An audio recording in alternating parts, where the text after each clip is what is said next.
There have been many great relationships throughout the years. For example, there's Bonnie and Clyde, Romeo and Juliet, Taylor and Travis. And who is this Taylor person? Why is Travis with him? I don't know. In addition to this, there have also been many bad relationships throughout the years. For example, we have Whitney and Bobby. We have Tina and I. We also have Wales and England. Yes, Wales and England, that old relationship, which has never been too great. It's had some warmer moments, I guess.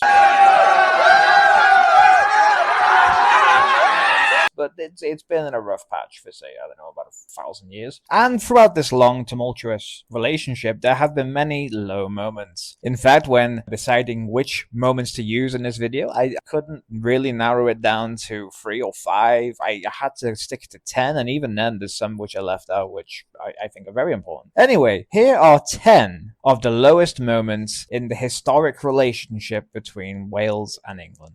Quick disclaimer, this list is in no particular order, so just keep that in mind. Number 10. Mining disasters. The history of mining in Wales includes several tragic accidents where the safety of Welsh miners and innocent people was sometimes neglected by English mine owners. We all are familiar with the story of Aberfan. We don't need to cover that too in depth here, but essentially 116 children and 28 adults were killed because of an accident caused by the National Coal Board, an English-owned mining company. Additionally, there's also the less talked about Sanghenif colliery disaster, which killed 439 miners and a rescuer. It's the worst mining accident in the United Kingdom, not just Wales. So, as you can see, there have been many mining incidents. And this leads us on to number 9, the exploitation of Welsh natural resources. During the Industrial Revolution, Wales was heavily exploited for its natural resources, particularly coal and iron, often to the benefit of English industrialists. We have a whole other video on Wales during the Industrial Revolution, so we're not going to go too in depth again here, but we will say that it's relatively noteworthy that England and the United Kingdom were exploiting many countries during the Industrial Revolution, from India to Ireland to Wales, and plenty others too. So it's no great surprise that Wales was heavily used for its resources during this time, and the effects still remain today. You can still see in South Wales, for example, some of the old coal fields, the ironworks. If you go to North Wales, you can see slate mines, you can see all kinds of remnants of this industrial past. And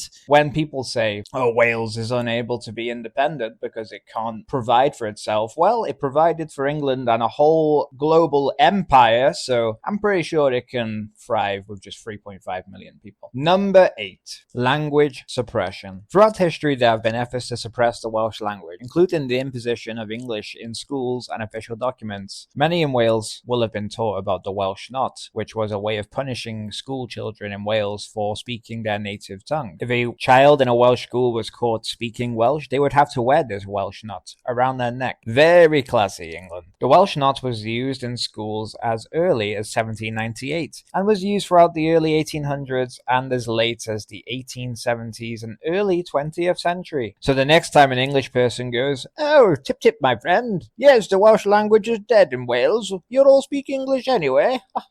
Just remember that the reason everyone here speaks English and only a minority speak Welsh, it's because of the English government imposing suppression laws on Wales. Speaking of the English government and kings with suppression laws, number 7 takes a look at Henry VIII and the infamous Laws in Wales Act of 1535. The Laws in Wales Act of 1535, sometimes referred to as the Act of Union, was a significant piece of legislation during the reign of King Henry VIII of England. It's a crucial part of Welsh history for a number of reasons. Firstly, the annexation of Wales to England. This act formally annexed Wales to the Kingdom of England, abolishing the legal entity of the Principality of Wales, as it was then referred. This meant that Wales was no longer considered as a separate political identity, but rather part of the English realm. So essentially, Wales ceased to be a country. It was now part of England. Kind of like our poor friends Cornwall. Legal and administrative changes. The act sought to standardize legal and administrative practices in Wales Wales with those in England. English law was to be applied uniformly throughout both nations, eroding the distinctive legal traditions that Wales had maintained. It also banned the Welsh language in courts, in schools, in everywhere. Creation of the Council of Wales and the Marches. The Act established the Council of Wales and the Marches as a central administrative body responsible for governing Wales. This council, however, was often seen as a means of English control rather than a representation of Welsh interests, which goes without saying because the whole Act of Union was the whole means of English control. This led to the loss of autonomy in Wales, which of course is terrible, and the effects are still felt to this day. It furthered the cultural suppression both in language and culture. It confiscated land, so the Act facilitated the confiscation of Welsh lands by English authorities. Again, terrible. Administrative challenges. The creation of the Council of Wales and the Marches was intended to streamline governance, but it often resulted in administrative challenges. The council was primarily staffed by English officials, leading to decisions that did not always align with the best interests of the Welsh population. Can you see the point here, people? The whole purpose of this act was to subjugate Wales into England and erase Wales as even having existed. Lastly, there was the social and economic disparities. The act exacerbated social and economic disparities between Wales and England. Economic resources were often exploited for the benefit of English interests, contributing to the economic challenges faced by the Welsh population. So again, this act is easily one of the 10 worst things to ever happen to Wales. Again, the effects are felt to this day, and independence arguments are primarily fueled by things like this. Number 6. Religious suppression. Religious suppression in Wales has been a historical phenomenon that unfolded over centuries, with various episodes of tension, conflict, and more between different religious traditions, much like the rest of the world. While it's essential to recognize that the dynamics of religious suppression were multifaceted, one notable period was during the Acts of Uniformity in the 16th and 17th centuries. And no, the Acts of Uniformity is not why we wear school uniforms in schools. The Acts of Uniformity were a series of acts designed to make Wales conform to the English national religion, which was Anglicanism. Wales had a strong tradition of nonconformity, with many adherents to Puritanism and other dissenting religious movements. The Acts of Uniformity aimed at suppressing these nonconformist traditions, resulting in the expulsion of ministers and the restriction of alternative forms of worship. The Acts of Uniformity contributed to the marginalization of Welsh language worship. The insistence on using the Book of Common Prayer in English excluded those who preferred worship in Welsh, further eroding cultural and linguistic practices. The Acts of Uniformity centralized religious control in England, diminishing local autonomy in matters of worship and church governance. This centralization was felt keenly in Wales, where religious practices had historically been intertwined with local cultural and linguistic identities. Lastly, the ejection of nonconformist ministers had economic and social repercussions in Welsh communities. It disrupted established religious practices, led to the loss of local leaders, and created divisions within communities. So, in short, the Acts of Uniformity played a role in religious suppression in Wales by seeking to enforce conformity with English religious practices. And this led to the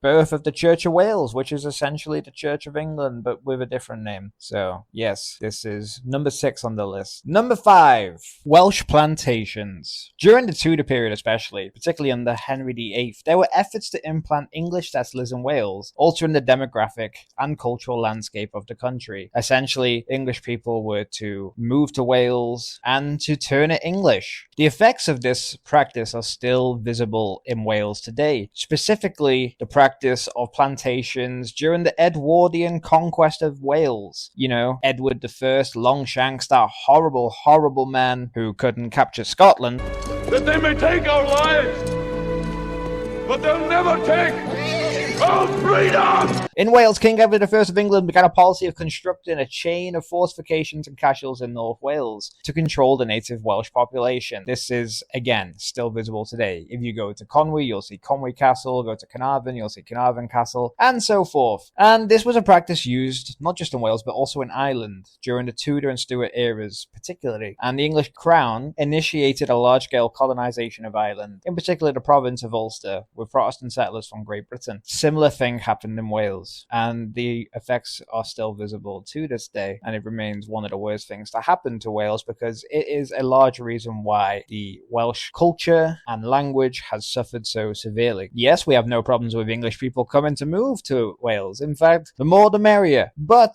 there should be respect, there should be tolerance, and there shouldn't be the complete erasure of Wales. Due to the sheer length of this video, we have decided to split it into 2 halves, so this will be titled as Part 1. Part 2 will be released on Friday. So if you like this video, and if you like previous videos, and if you want to see more Welsh historical content, as well as further historical content soon to be arriving to the channel, then please follow us on facebook.com/Welsh Histories, and also facebook.com/Collective Histories page. And if that's not enough for you, you can follow us on Instagram at instagram.com/The Collective Histories. Thank you, and see you on Friday for the second half of this video.